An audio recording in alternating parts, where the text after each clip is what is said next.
On a cold morning in late November, a brief clip recorded along a quiet river in the Sumy region began circulating online, drawing far more attention than anyone expected. At first glance, the scene looked routine: calm water, muted colors, and almost no visible signs of movement. But within hours, military analysts across Europe and the United States were reviewing the footage frame by frame, searching for clues about what had unfolded there. What appeared to be an ordinary logistical maneuver had turned into something far more unsettling. The video did not show the full story, yet the fragments were enough to signal that a familiar battlefield tactic had collided with a new kind of precision threat. And this collision demands a closer look before any conclusions can be drawn.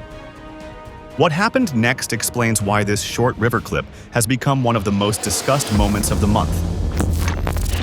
In early 2025, the northern border of the Sumy Oblast began to see a noticeable uptick in Russian probing operations.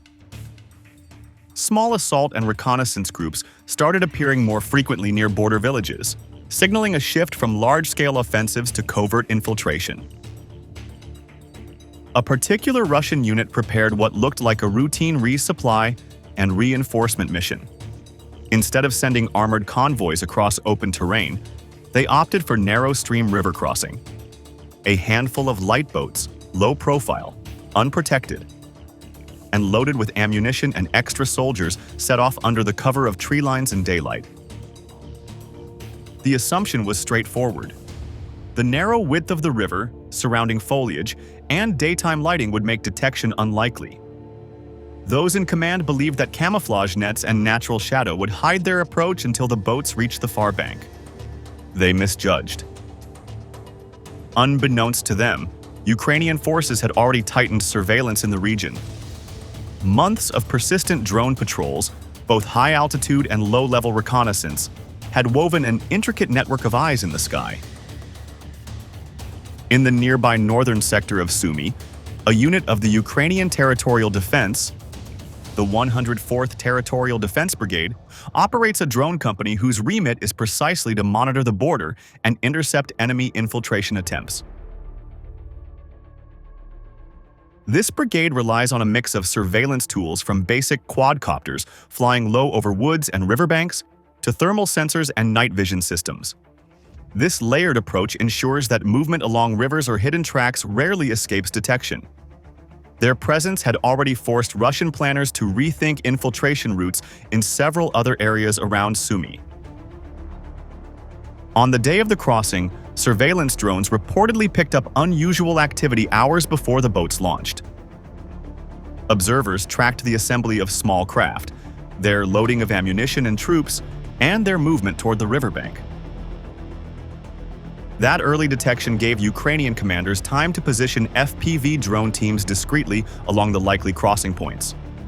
The Russian force, confident in its concealment plan, was completely unaware of how close the observers were. The miscalculation was rooted in a flawed estimate of local drone density. Russian commanders apparently contented themselves with older intelligence underestimating how much Ukraine had intensified aerial surveillance in 2025. While earlier in the war, similar river crossings might have passed unnoticed, the situation in Sumy had changed. Surveillance density had increased sharply, especially after a series of Russian incursions in winter and spring. In effect, Russian forces used a tactic that once offered plausible deniability, crossing under disguise. That tactic worked before drone dominance became widespread. Now it exposed them to a hidden enemy they had not fully accounted for. Because of this faulty assessment, the mission initially planned as a quick, low-profile resupply became a trap even before open water. The Ukrainian drone net removed all advantage. By the time the boats reached the river, everything had already been set in motion for a deadly interception. But the moment the boats reached open water, the operation shifted from risky to irreversible. The moment the Russian boats reached the middle of the river, they entered the most exposed point of the entire route, because there were no trees, no higher ground, and no shadows to hide their movement. At that distance, even small craft become clear shapes on drone cameras. And this is why mid-river crossings are considered one of the most dangerous moments in any infiltration attempt, according to multiple military manuals and field reports from Ukraine's general staff. As the lead boat moved into this open water, Ukrainian FPV operators began their attack sequence. The first drone dropped from a higher altitude, then leveled out just above the river's surface. Video posted by Ukrainian sources on social media showed the FPV diving sharply into the boat's midsection, hitting the exact center of the hull before detonating. The impact threw water upward and broke the boat in half, and several Russian soldiers were launched into the freezing river in a split second. This type of maneuver is typical for FPV teams, who are trained to fly at high speed and strike at the narrowest point of a target to cause maximum structural damage. The force of the blast exposed a second element of the strike. The boat carried ammunition, and the shock triggered a secondary detonation. A report by the Institute for the Study of War, ISW, notes that FPV attacks often become far deadlier when Russian units transport explosives or mortar rounds across rivers because the blast amplifies the drone's strike. The explosion created a fireball that rose above the river and caused immediate chaos for every boat still in motion. Soldiers in the trailing craft lost their balance as waves and debris rushed outward. FPV drones were the ideal weapon in this situation because they combine high precision with low-altitude maneuvering, and they can adapt their flight path in seconds. Unlike artillery, which spreads out over a wider area, FPVs hit a single point with far less risk to friendly positions. Their narrow blast radius also allows operators to strike targets in crowded or confined environments, including rivers where both sides are close to the banks.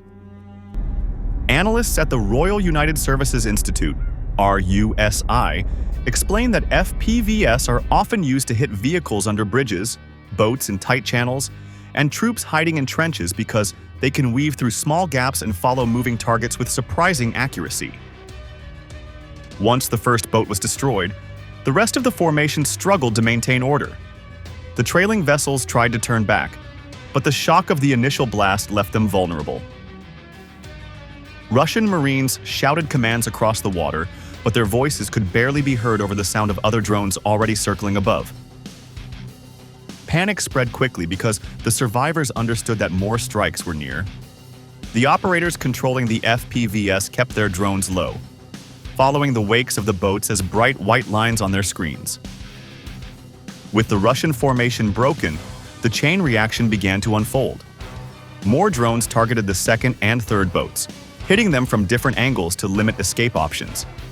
Each hit caused violent flashes, and some of the explosions were far larger because the vessels were carrying crates of ammunition, which ignited on impact. According to field research published by the Modern War Institute at West Point, river ambushes create compression zones where movement becomes predictable, making FPVs highly effective against small craft. The tactical paralysis was immediate.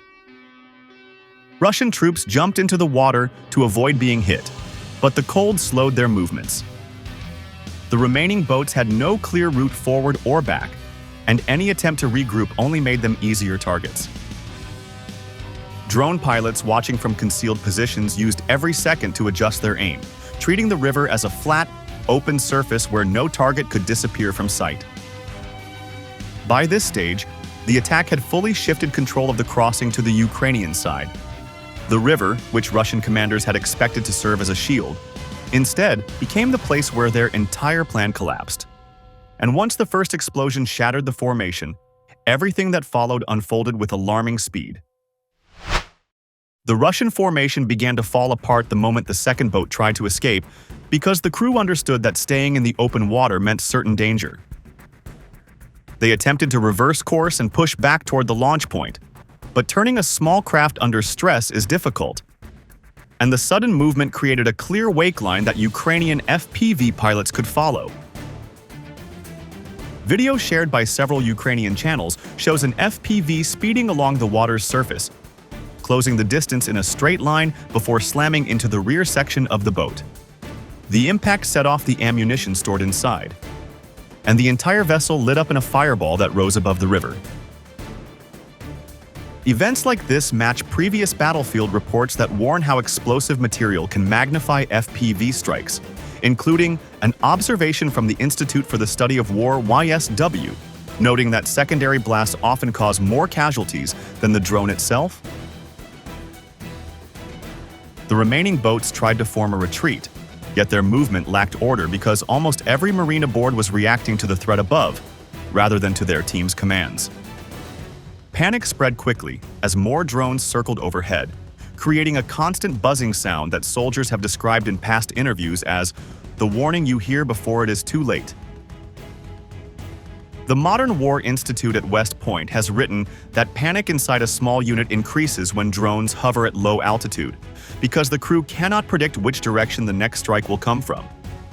This confusion made it harder for the Russian formation to regroup, and each man-made wave or sudden movement only helped FPV operators track them more easily.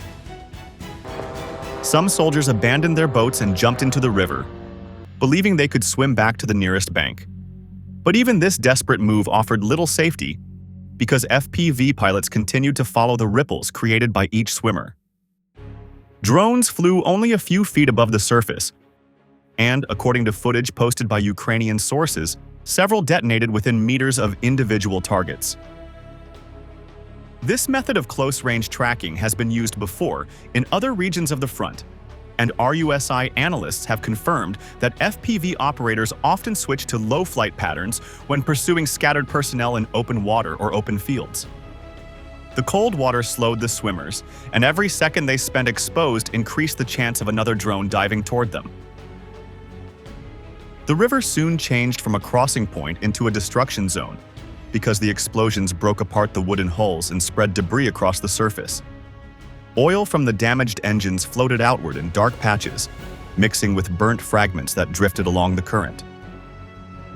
Flames rose from the remains of the second boat, and the smoke created a thin layer above the water that made visibility even worse for any survivor trying to orient themselves. These visual details match earlier battlefield footage from other river ambushes, such as the Dnipro operations in 2023, where engineers described the river as an open-site corridor once drones gained full control of the airspace. Attempts to send help from the Russian shore failed quickly, because rescue boats were forced to stop the moment Ukrainian drones appeared again. According to several Ukrainian military briefings, Russian command channels went silent during the strike, likely due to shock or the impossibility of coordinating under direct drone threat. Any movement on the water became too dangerous, and even the act of preparing a rescue craft would have exposed more personnel. Ukrainian operators kept scanning the river with reconnaissance drones, leaving no gap where Russian forces could reorganize or pull survivors to safety.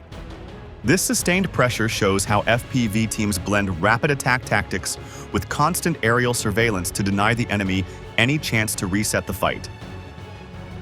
By the end of the encounter, the river belonged entirely to the Ukrainian side, and the strike demonstrated how FPV units can control micro-terrain and shape kill zones with impressive accuracy. The ambush in Sumy became a clear example of how drones can trap a small force in a confined waterway and collapse an entire operation within minutes. Yet while the battlefield outcome was clear, the narrative that followed online became far more complex. The footage from the Sumy River attack began spreading only a few hours after the strike, because Ukrainian units uploaded short clips showing FPV drones flying just inches above the water. In these videos, the drones glide forward at high speed, then smash directly into the boats, capturing the exact moment of impact before the camera feed cuts out. Manual. Several clips also record the shouts of Ukrainian observers on the riverbank, who were reacting to each hit as it happened. Scenes like this are common in modern combat videos, and they match other examples released throughout the war, including verified drone strikes documented by Reuters in 2023. The clips quickly jumped from local channels to major social platforms, because accounts on Telegram, X, and military-focused forums began reposting the material. Many of these pages already have large followings, especially those that track drone innovations and battlefield tactics. Within a short time, users commented that the strike looked like one of the most precise FPV attacks recorded, and the videos gained thousands of reactions. Analysts who study social media activity note that drone footage spreads faster than regular combat reports, since the first-person view makes the scene feel immediate and personal. The BBC has previously written about this pattern, explaining that FPV recordings often go viral because they provide a perspective rarely seen in traditional war coverage. However, the rapid spread of the clips also created a verification problem because no confirmed date or precise location was included in the original uploads. Independent analysts tried to compare the river width, tree line shapes, and boat design to older satellite images, and some argued that the terrain looked similar to the Sumy region. But without geolocation tools or an official timestamp, the footage remained unverified. This challenge is common in open-source intelligence work, as noted by the investigative group Bellingcat, which often warns that videos shared without original metadata must be treated carefully before they are accepted as fact. Even with these limitations, the impact of the footage went far beyond online excitement, because clips like this shape how viewers understand modern warfare. When people see drones chasing boats at close range, it forces them to think about how much combat has changed in only a few years. Experts in Washington and European capitals often track these videos to measure new tactics or spot trends, and some use them during briefings. The Center for Strategic and International Studies, CSIS, has stated that battlefield clips, while imperfect, can alert policymakers to rapid shifts in technology or doctrine before official reports are published.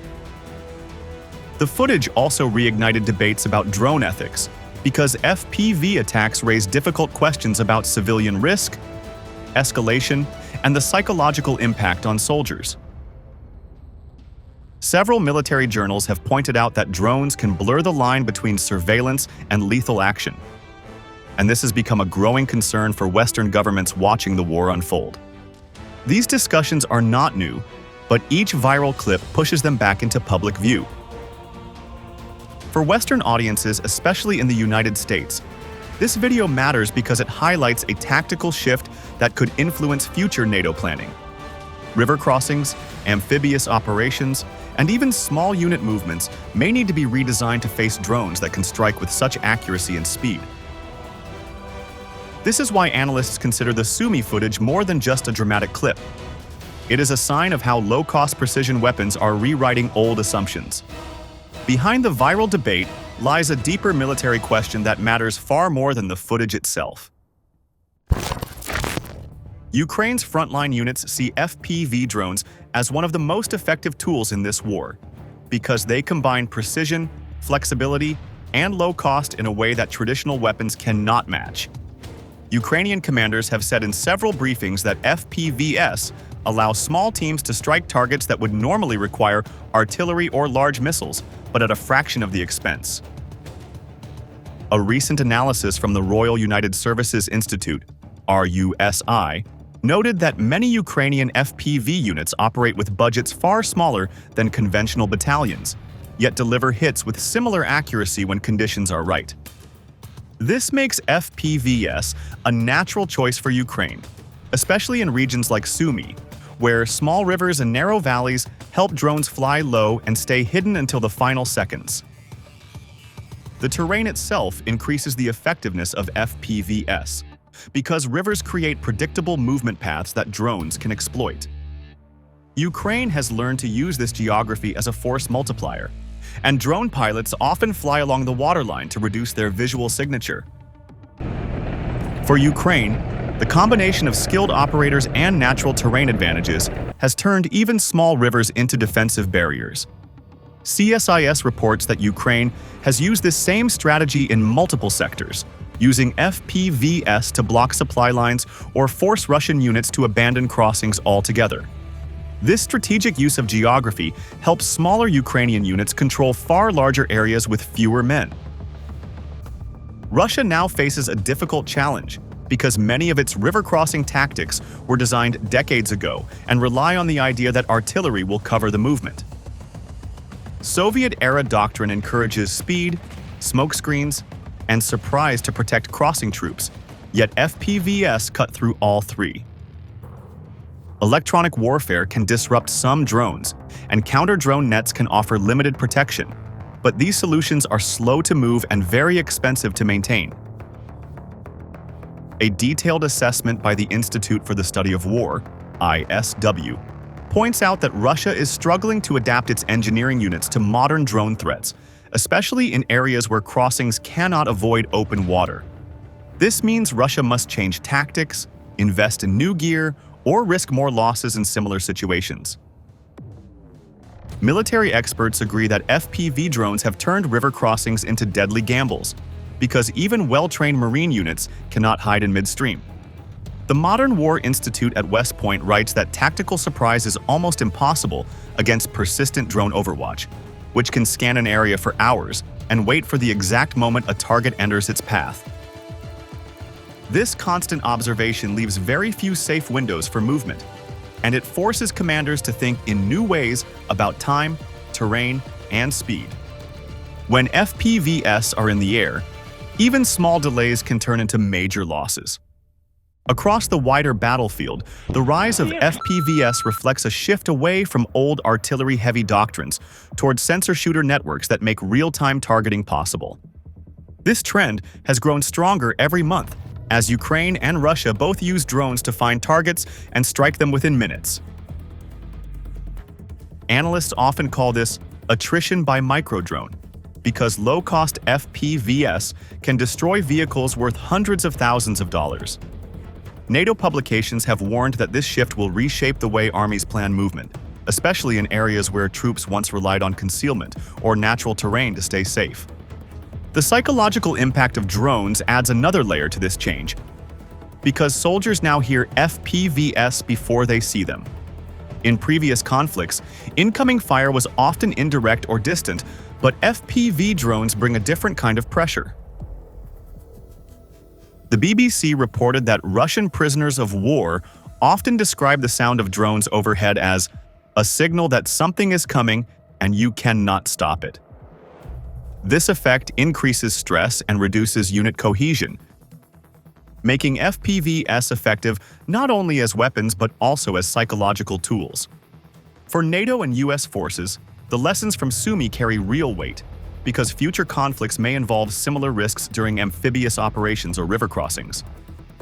American riverine and marine brigades will likely need updated doctrines to deal with FPV threats. And some experts argue that low-cost drone production partnerships could strengthen defensive networks. CSIS and RAND have both suggested that the United States explore deeper cooperation with Ukraine's drone industry, which has produced large numbers of FPVs with impressive results. These ideas show that the implications of FPV warfare go far beyond one battle. And all these layers lead to one final question that reaches far beyond the banks of the Sumy River. In the end, the short river crossing in Sumy became more than a failed mission, because it showed how fast Ukraine's use of FPV drones is reshaping the battlefield. What once looked like a simple resupply effort collapsed under constant surveillance. And this shift reflects exactly what analysts at CSIS warn about. Low-cost drones now challenge old tactics and expose every weak point in Russian planning. The strike also highlighted a growing problem for Moscow, since ISW reports that Russian units still struggle to adapt to drone-heavy environments and often lose mobility the moment they enter open terrain. For Ukraine and its partners, the message is clear. The future of warfare is faster, cheaper, and far less forgiving for any army that fails to change in time. If you want more reports and frontline analysis like this, make sure to subscribe to Military Force.